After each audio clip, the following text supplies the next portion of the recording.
आपल्याला काहीतरी ठोस पुरावा नक्कीच लागणार आणि ताई बिहू आता आपला पुरावा होईल असं मला तरी नाही वाटत. एक्झॅक्टली. आणि तो नालायक दीपक, त्याला आपण पुरावा म्हणून आणू शकत.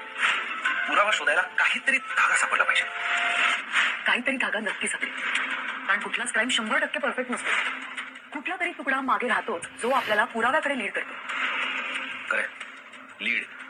काहीतरी लीड सापडायला हवा. ते बरोबर आहे, पण कुठून शोधायचा हा लीड?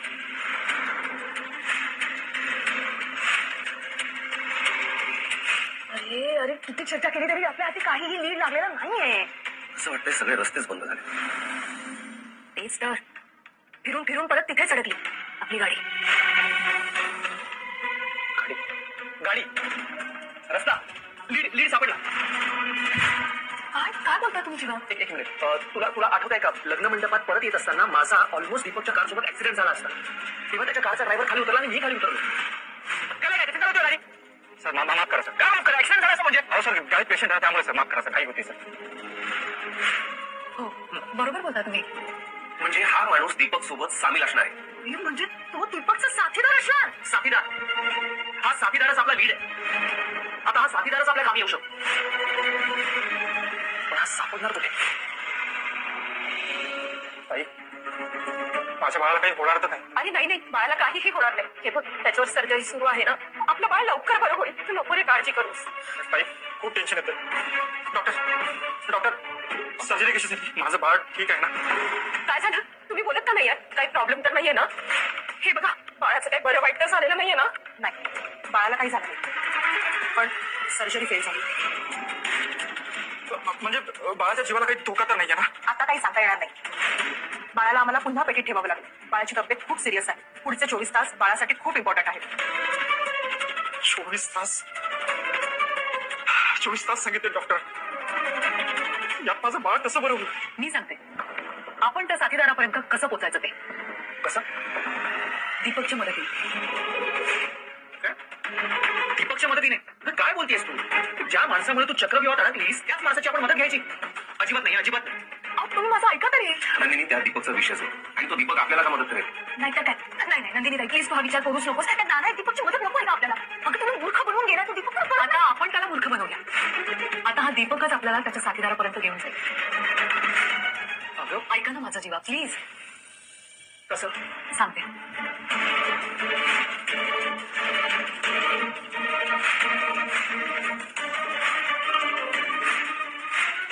मस्त डोकं चालवलंस का? एक नंबर प्लॅन आहे. एक्झॅक्टली, खूप छान प्लॅन आहे आणि हा प्लॅन नक्की वर्क होईल. मी काय म्हणतोय, आता वेळ नको वाया घालवायला. पटकन ही आयडिया एक्झिक्यूट करूया.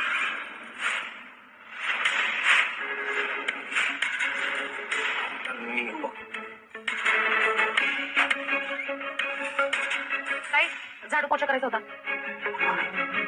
आशाताई, तुम्ही थोड्या वेळाने याल का प्लीज? नाही, त्यांना करू देत त्यांची कामं. आपल्यामुळे त्यांची कामं नको थांबायला. बरं, आपण एक काम करू. आशाताई, तुम्ही करा काम, आपण आमच्या रूम मध्ये जाऊन बोलूया ना. हा चला.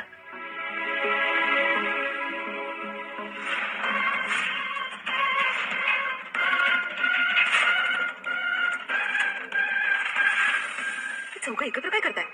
नक्कीच काहीतरी गडबड आहे. वसुताईला सांगितलं पाहिजे. रम्या, त्या नंदिनीला हरवल्यापासून, तिला तोंडावर पाडल्यापासून माझ्या चेहऱ्यावर जरा जास्तच ग्लो आलाय नाही का ग? काय हा? हे मुली, कसला विचार करतेस तू एवढा? आई, आपण आपलं जिंकणं खूप लवकर सेलिब्रेट करतो असं वाटत नाहीये का तुला? तुला काय वाटतंय असं? नाही म्हणजे आपण असा कुठला पुरावा मागे ठेवलेला नाहीये ना जो नंदिनीला नंतर सापडू शकतो आणि ती आपल्याला आठवू शकते? असं काहीही नाहीये. तू उगाच जास्त विचार करतेस रम्या. तसं नाही आहे. मला राहून राहून सारखं असं वाटतं की त्या नंदिनीच्या हाती काही लागलं तर, तिने आपल्याला अडकवलं तर, कारण आपण तिला एकटं पाडू शकलो नाही आहोत. पाक, जीवा, काव्या सगळं तिच्या बरोबर आहे. त्यांनी मिळून काही केलं तर असं काहीही होणार नाही ग रम्या. अगं नंदिनीला खांदा देण्यापलीकडे ते तिघ जण काहीही करू शकत नाही. ते मग काव्या बहीण म्हणून, जीवा नवरा म्हणून आणि पाक मित्र म्हणून तिला फक्त खांदा देऊ शकतील. अगं उलट ते तिला सांगतील की वसू आत्याच्या नादाला लागू नकोस, तर आपल्याकडे कुठलाच पुरावा नाहीये. ते पुरावा मिळू शकत नाही हा तुझा भ्रम आहे आणि हा भ्रमाचा भोगा तर कधीही पडू शकतात. काय बोलतेस तू मंजू? जे खरं आहे तेच सांगते ताई. तुम्ही दोघी इथे खोलीत बसून डाव खेळत असता, पण मी बाहेर काय झालं ना ते आता बघून आली. काय? मी आत्ताच पाक, जीवा, नंदिनी आणि काव्याला एकत्र बघितलंय. त्यांचं काहीतरी सुरू आहे. ते नक्कीच तुझ्या विरोधात काहीतरी शक्कल लढवत आहेत. असं असेल ना तर ते वेळ छानून पाडलं पाहिजे. ही वसुंधरा त्यांच्यापेक्षा 4 पावलं नेहमीच पुढे असेल. चौघ जण मिळून काहीतरी करतायत ना. तर बघा मी काय करते ते. जीवा, प्लॅनला सुरुवात करूया. एक मिनिट. एकदम शांतपणे आणि पेशन्स ठेवून त्याच्याशी बोला. तो कितीही ट्रिगर करायचा प्रयत्न करत असेल तरी तुम्ही तुमचा ताबा सोपू देऊ नका. ठीक आहे? हा, ठीक आहे.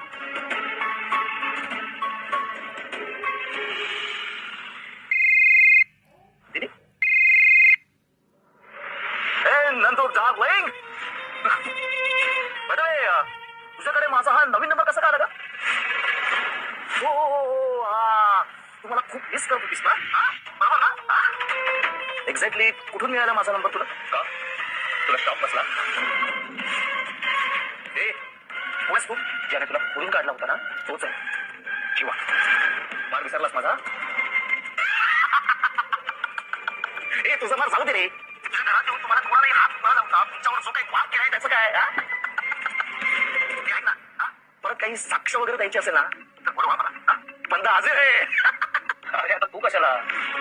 तुझा काही उपयोग नाही आता कारण तुझ्यापेक्षा खूप मोठा पुरावा घेऊन येणार आहे. अरे माझ्यापेक्षा मोठा पुरावा कोणीच नाहीये. आता मीच आहे तुझा हुकमी एक्का. पण काय ना आता हा एक्का तुमच्या काहीच उपयोगाचा नाही. आता मी घरी येऊन खरी कबुली जरी दिली ना तरी घरातल्यांचा कोणाचाच विश्वास त्यावर बसणार नाही. आणि नंदिनीवर विश्वास ठेवायला तुम्हाला कोणताही पुरावा मिळणार नाही ना. कधी कधी एखादा इतकाही बिनकामाचा निघतो आणि कधी कधी एखादा जोकर सुद्धा गेम जिंकून देतो. जोकर मला सांग तू काय एकट्यानेच नंदिनीला किडनॅप केलं होतंस? तुझ्याबरोबर होता ना तुझा तो ड्रायव्हर साथीदार तो जोकर? काय बोलती बंद झाली? हा ए कोण कोण साथीदार? तो ड्रायव्हर काय काय माझा साथीदार नव्हता? पैसे देऊन मदतीला बोलवलं नाही गरजू माणूस बाप बाकी कोण नाही. अरे असू दे ना भाई त्या गरजूला फक्त एकदाच गरज पडेल असं थोडीच आहे. आता मी त्याला शोधणार त्याला बोलतं करणार आणि लवकरच तुला बेल नाही आयुष्यभराची जेल होईल. ए सारे किती शोधणार तुम्ही त्याला? अरे त्याचं टेन्शन तू नको घेऊस. जशी तुझी गल्ली शोधून तुला फोडून काढला होता ना तसंच त्या साथीदाराला सुद्धा शोधून काढू. अरे आता नाही का तुझा हा नवीन नंबर आम्ही मिळवला. एक मिनिट काय बोलावं सुचत नाहीये. हा नीट लक्ष देऊ नये. तुला शेवटची वॉर्निंग देण्यासाठी फोन केला. शेवटचे काही दिवस सुखाने जगून घे. आणि हो खडी पुण्याची प्रॅक्टिस करायला मात्र विसरू नकोस. कारण लवकरच तुला आणि तुझ्या वसुंधरा मॅडम एकत्र खडी पुण्याला पाठवणार आहोत. हे खरंच त्या शांतीला शोधून काढते का? काय खवरला होता तो नालायक दीपक? अगं तुझा प्लॅन वर्क होतोय असं वाटतंय मला. आता दीपक घाबरून त्याच्या साथीदाराला फोन करेल आणि जेव्हा त्यांच्या इन्स्पेक्टर मित्राला फोन करतील आणि ते दीपकचा लास्ट कॉल काढतील आणि त्या साथीदाराचा ऍड्रेस प्रेस करतील. आणि एकदा का त्या साथीदाराचा ऍड्रेस प्रेस झाला की आपण त्याच्यापर्यंत पोहोचायचं त्याच्याकडून सगळं कबूल करून घ्यायचं. ऐकलं तर ठीक नाही ऐकलं तर प्रेमाने किंवा धमकावून समजावून त्याला. एकदा का तो आपल्या बाजूने आला की आपल्याला वसू त्याचा खरा चेहरा सगळ्यांसमोर आणता येईल.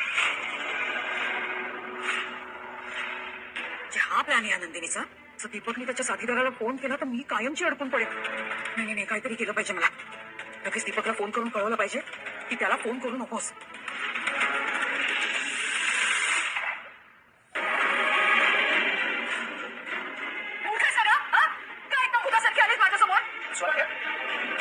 फोन बघितला ना माझा? असं काही कशासाठी ओरडतोय एवढं?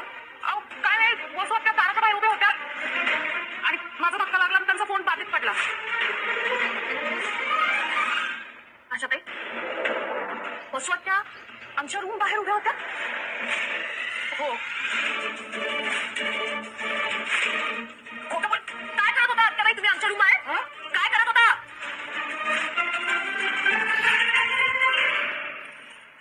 रिस्क घेण्यात काहीच पॉईंट नाहीये दीपक. हा सँडी कुठे मलाही माहित नाहीये. हा सँडी जर जीवाच्या हाती लागला ना तर माझा खेळ खल्लास. नाही सँडीला फोन करायला. देवा माझ्या बाळाला बरं तर पुढचे 24 तास त्याच्यासाठी खूप खूप महत्वाचे आहे. माझ्याकडे जर काही चुकलं असेल तर मला माफ कर. माझ्या बाळाला बरं कर.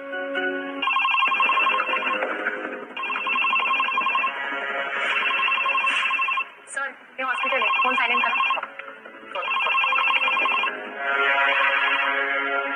साठी कुठे असतो प्रॉब्लेम झालाय रे. माझं बाळ आजारी आहे. हो का? बरं मला सांग तू एक्झॅक्टली कुठे आहेस? मुंबईतच. अरे तुझ्या मुंबईत कुठे आहेस?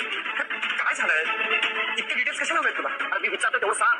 आहे इथेच दादरला. मग ऐक, इथून सरळ स्टेशनला जा, दाऊची गाडी पकड आणि इथून तडीपार हो.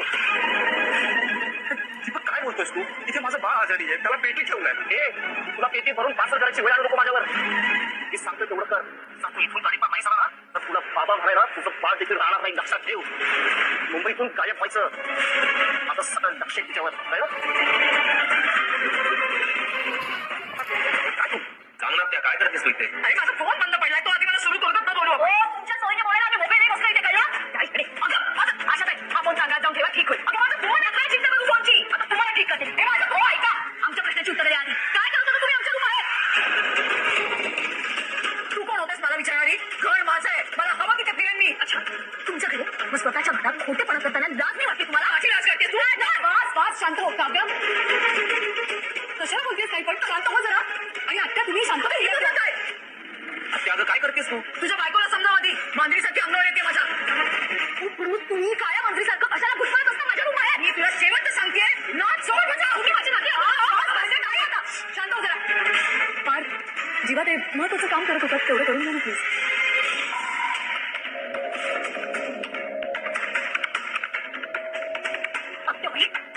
कुठे सांगता?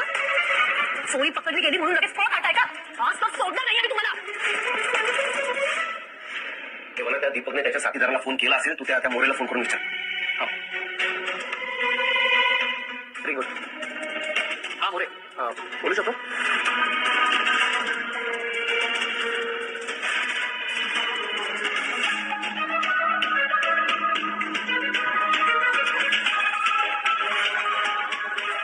बाळाला आम्हाला पुन्हा पेटीत ठेवावं लागेल. बाळाची तब्येत खूप सिरियस आहे. पुढचे 24 तास बाळासाठी खूप इम्पॉर्टंट आहेत.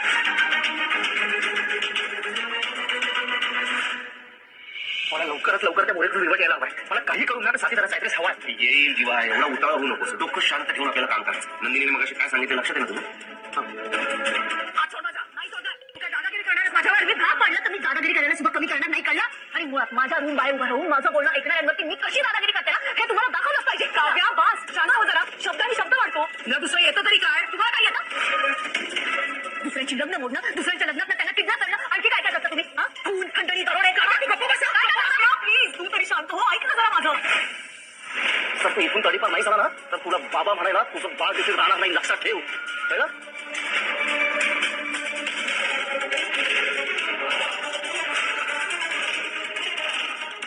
सीमच तोडून फेकतो म्हणजे हा दीपक माझ्यापर्यंत पोहोचूच शकणार नाही. मोरेचा फोन आहे. एक सेकंड. हॅलो, सापडलं का साथीदाराचं लोकेशन? काय? ओके. काय झालं? त्याला काय काय यार? अरे झालं काय ते तर सांगशील.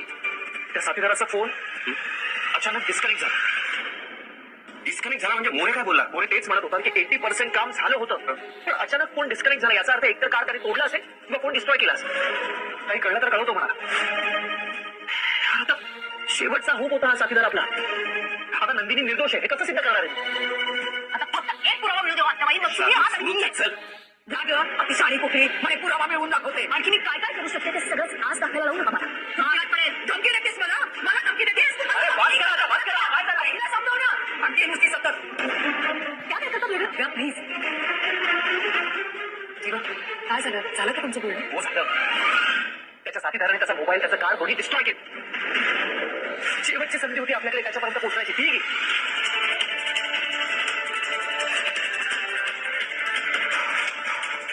चला देवानी माझी साथ दिली. आता त्या साथीदारांनी सिम कार्ड तोडलाय म्हटल्यावर तो सापडण्याचा प्रश्नच येत नाही.